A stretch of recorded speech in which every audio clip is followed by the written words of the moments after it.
بسم اللہ الرحمن الرحیم۔ بخاری شریف کی روایت، رحمت کائنات صلی اللہ علیہ وسلم نے ایک مجلس میں بیٹھ کر فرمایا کہ لوگوں، جنت کے 8 دروازے، ایک سے نمازی، ایک سے روزے دار اور ایک سے مجاہدین، الگ الگ لوگ جائیں گے۔ حضرت ابو بکر صدیق کھڑے ہوئے، یا رسول اللہ، ایک بات پوچھنے لگا ہوں۔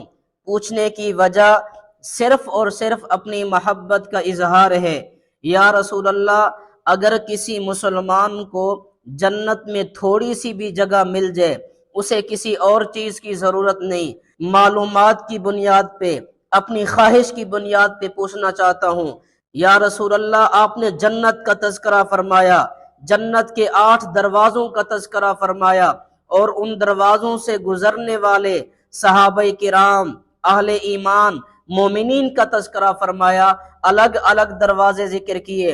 حضور، ذرا یہ تو بتائیے، کیا آپ کی امت میں کوئی ایسا فرد بھی ہوگا کہ جو قیامت کے دن میدان معاشر میں جائے، سامنے جنت لے جائے، جنت کے 8 دروازے لے جائیں، اور ہر دروازے کی خواہش یہ ہو کہ یہ بندہ مجھ سے گزر کے جائے، ہر دروازے کی خواہش یہ ہو، اے کاش اس کا گزر مجھ سے ہو جائے۔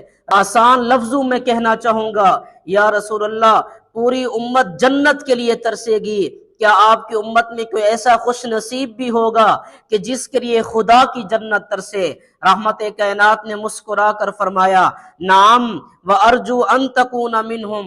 ابو بکر، بالکل ہوگا، اور میں محمد یقین کے ساتھ کہتا ہوں کہ جب تو قیامت کے دن خدا کی جنت کے سامنے جائے گا، پوری دنیا کی خواہش یہ ہوگی، خدایا ہمیں جنت دے دے، اور جنت کی خواہش یہ ہوگی، خدایا ابو بکر صدیق دے دے۔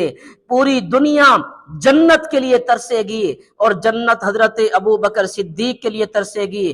حضرت ابو بکر صدیق رضی اللہ عنہ ایسے خوش نصیب انسان کہ جس طرح کل قیامت کے روز نبوت کے لیے خدا کی جنت ترسے گی، اسی طرح حضرت ابو بکر صدیق کے لیے بھی خدا کی جنت ترسے گی۔ صدیق اکبر، تیری صداقت پہ کیسے کس کو کلام ہوگا کہ دونوں عالم میں بعد نبیوں کے اونچا تیرا مقام ہوگا۔